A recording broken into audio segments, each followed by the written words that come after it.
The Zha'tari fleet arrived in full ceremonial formation, 17 glittering vessels arranged in a crescent, their polished hulls reflecting the faint light of a nearby red dwarf. At the center hovered their flagship, Glory of Empire, a golden leviathan adorned with pulsating banners of light and rotating glyphs meant to dazzle and intimidate. On board the Valkyrie Prime, humanity's most advanced warship, Commander Elara Voss stood with arms clasped behind her back, expression unreadable as the alien transmission filled the bridge. Primitives, the Zha'tari envoy sneered through the translator, his voice a melodic hum soaked in disdain. Lay down your crude weapons and be honored by submission. We promise your extinction will be brief. Snorts and scoffs rippled among the Valkyrie's crew, but no one laughed. They'd read the reports. The Zha'tari had encountered 14 species before humanity. None had survived first contact.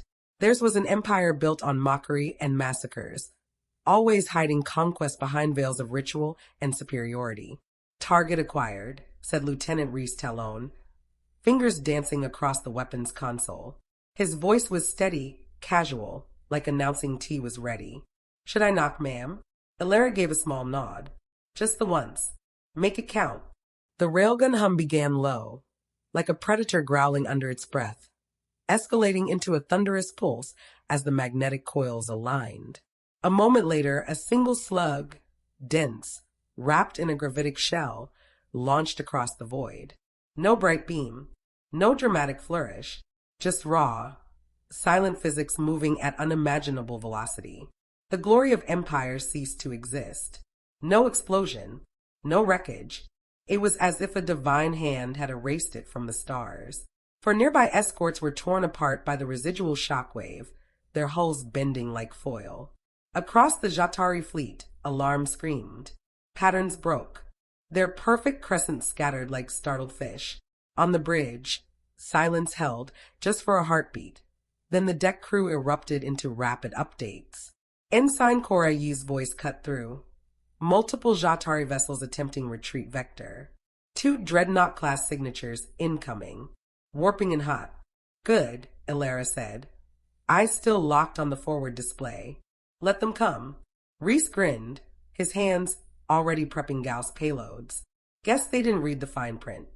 The Valkyrie's weapon systems came alive, one by one. Rotating turrets aligning with eerie calm, internal capacitors feeding power into offensive relays. Humanity had not come to kneel. They had come to speak, and their voice was fire. In the corner of the bridge, a holographic news feed blinked silently from Earth. Politicians debating diplomacy, experts speculating on peace talks. None of them would see what Elara had just made clear. This war had already begun. The 2 Zha'tari dreadnoughts dropped out of warp like twin suns, dwarfing the remaining cruisers. Their hulls shimmered with energy and strange, crystalline weapons unfurled like the petals of some nightmare bloom. The bridge lights dimmed as the Valkyrie's AI diverted more power to shields and targeting. Commander, said Cora, her voice lower now. One of the dreadnoughts is broadcasting something.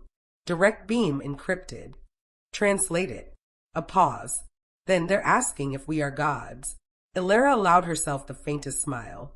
Not gods, just human.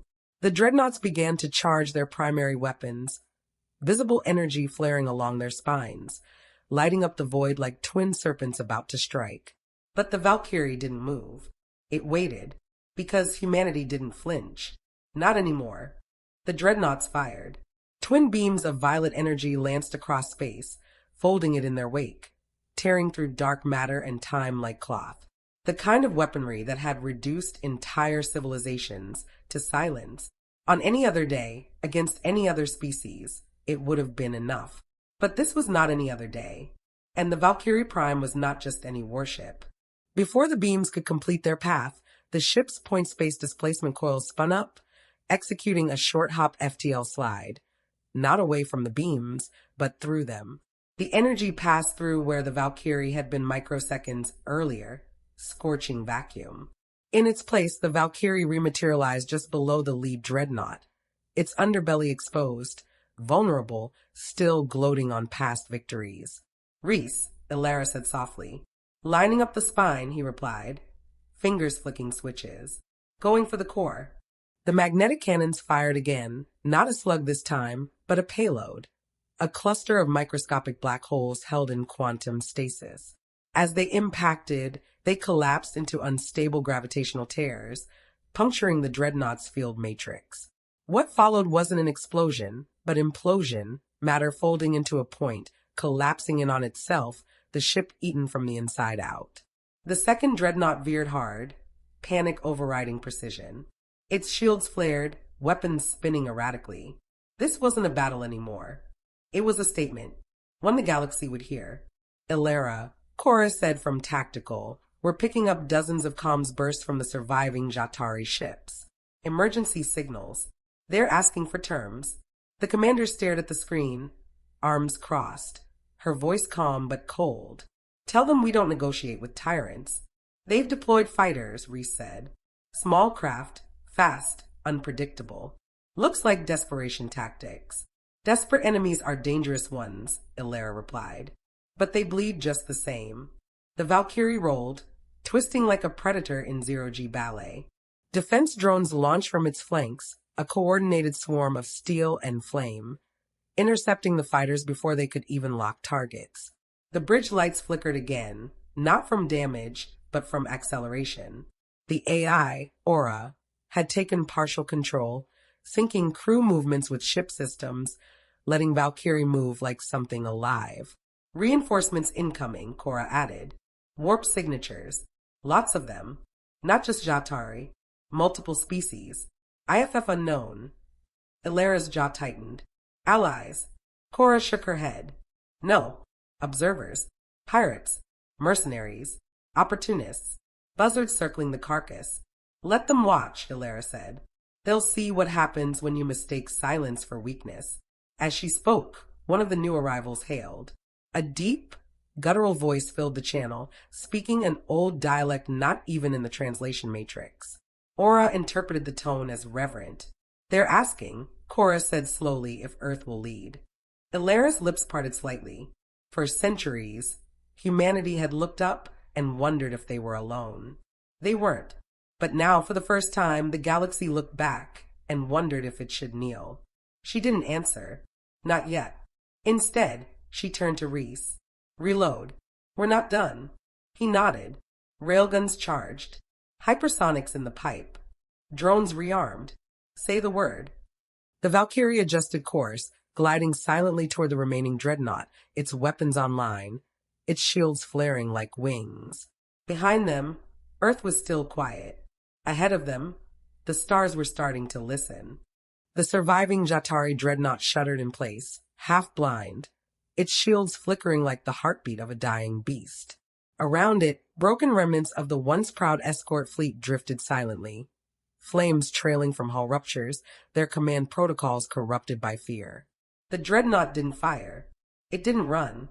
It just waited, paralyzed by something no alien intelligence had truly assigned to humans before: strategic dominance.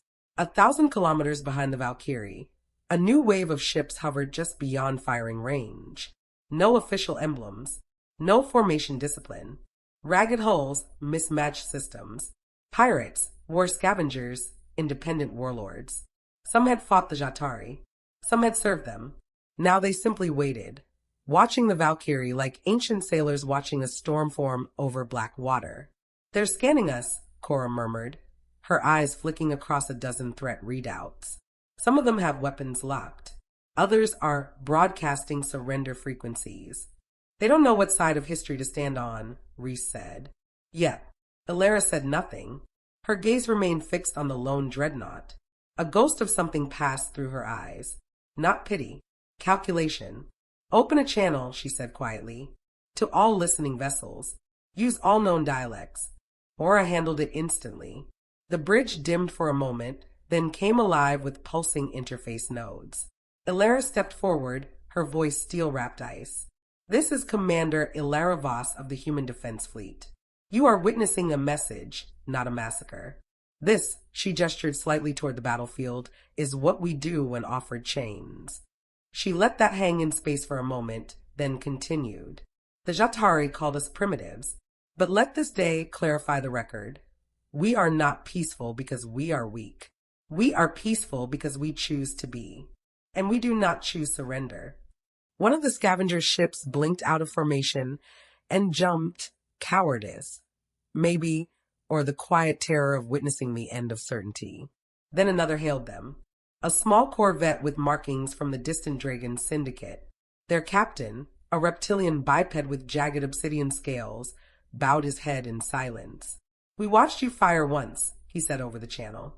You severed a god's tongue with a whisper. The dragon will not oppose Earth. We will listen. Others followed.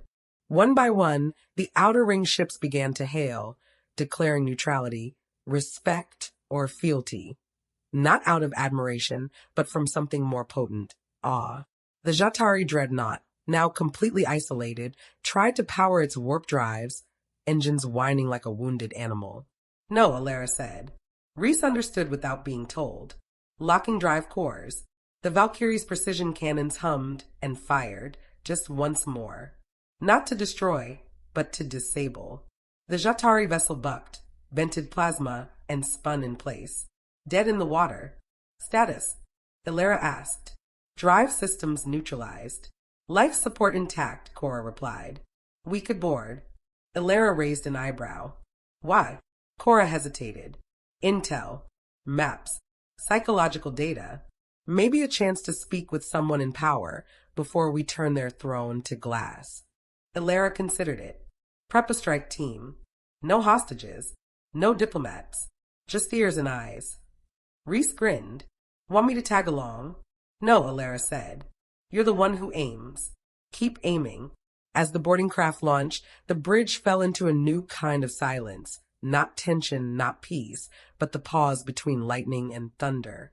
Then a message came in, not from the dreadnought, nor the vultures still circling beyond the Valkyrie's guns, but from Earth. Priority burst, Cora said, her voice uncertain. Terran High Command. Encrypted. Eyes only for the commander.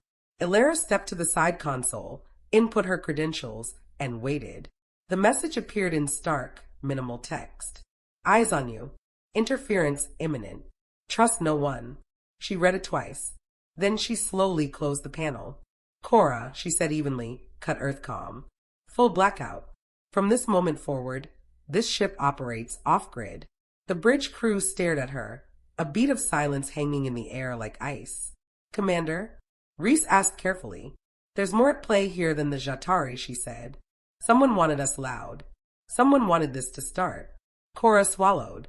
A false flag. No, Elara said. A spark. One they can't control anymore. And in the distance something stirred beyond Zha'tari space, past even the scavenger fleets and border systems. An ancient relay activated.